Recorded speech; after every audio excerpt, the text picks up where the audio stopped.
Oke, jadi di sini kita akan membahas mengenai turunan kedua.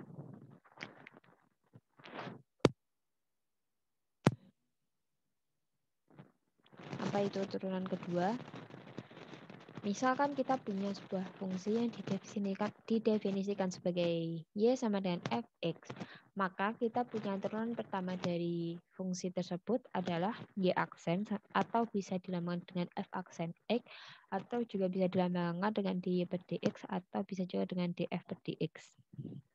Nah, apabila turunan pertama tersebut kita turunkan lagi, kita peroleh turunan kedua dari fungsi tersebut, yaitu y double aksen, atau bisa disebut juga yaitu f double aksen x, atau d kuadrat y per dx kuadrat, atau d kuadrat f per dx kuadrat.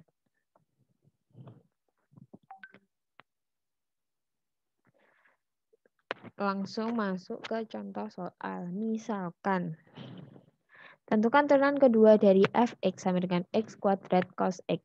Langkah pertama yang harus kita lakukan adalah mencari turunan pertama dari fx. Kita misalkan ke dalam bentuk umumnya, yaitu fx sama dengan u kali v sama dengan x kuadrat cos x.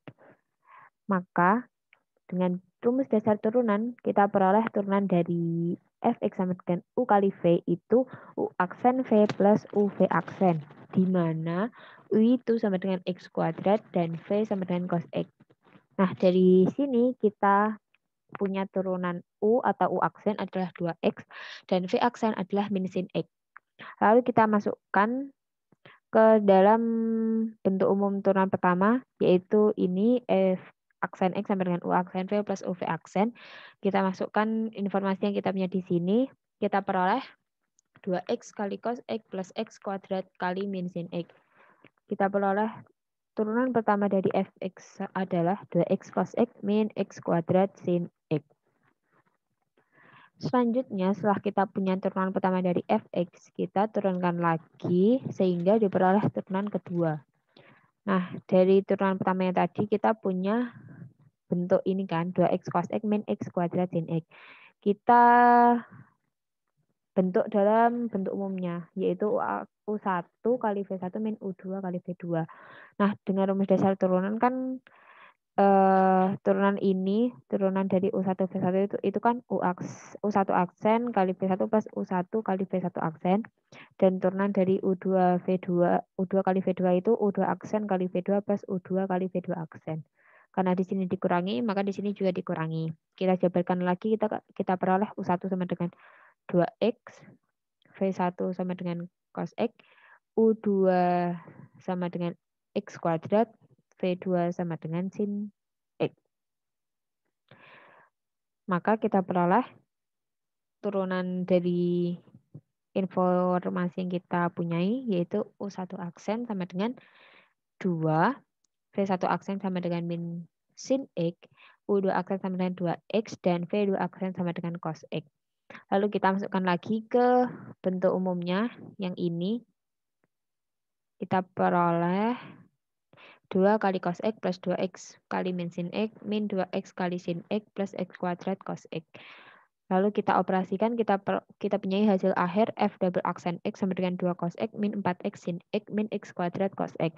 Sehingga kita punya kesimpulan, jadi turunan kedua fx sama dengan u kali v sama dengan x kuadrat cos x adalah f double aksen x sama dengan 2 cos x min 4x sin x min x kuadrat cos x. Selanjutnya kita masuk ke contoh soal yang kedua. Jika f double aksen x adalah turunan kedua dari fx sama dengan 1/5 x pangkat 10 plus 6x kuadrat, tentukan nilai dari f double aksen 0. Langkah pertama yang harus kita lakukan yaitu mencari turunan pertama dari fx. Kita misalkan ke dalam bentuk umum, fx itu adalah u plus v sama dengan 1/5 x pangkat 10 plus 6x kuadrat. Maka kita punya f aksen x itu sama dengan u aksen plus v aksen. Kita punyai di sini itu u sama dengan 1/5 x pangkat 10 dan v itu sama dengan 6x kuadrat. Maka u aksen sama dengan 2x pangkat 9 dan v aksen sama dengan 12x. Kita punyai turunan pertama dari fx itu adalah 2x pangkat 9 plus 12x. Selanjutnya kita cari turunan kedua dari fx. turunan kedua dari fx yang merupakan turunan dari f aksen x. Kita punya f aksen x itu sama dengan u aksen plus v aksen sama dengan 2x pangkat 9 plus 12x. Maka f double aksennya ya u double aksen plus v double aksen. Dari sebelumnya kita punya u aksen itu sama dengan 2x pangkat 9 dan v aksen itu sama dengan 12x. Maka kita punya u double aksen itu sama dengan 18x pangkat 8 dan v double aksen sama dengan 12. Selanjutnya kita peroleh turunan kedua dari fx sama dengan 1/5x pangkat 10 plus 6x kuadrat adalah 18x pangkat 8 plus 12. Nah, soalnya tadi kita disuruh mencari nilai dari f double aksen 0. Tinggal kita substitusikan 0 ke dalam rumus f double aksen. Kita peroleh 18 kali 0 pangkat 8 plus 12 sama dengan 0 plus 12 sama dengan 12.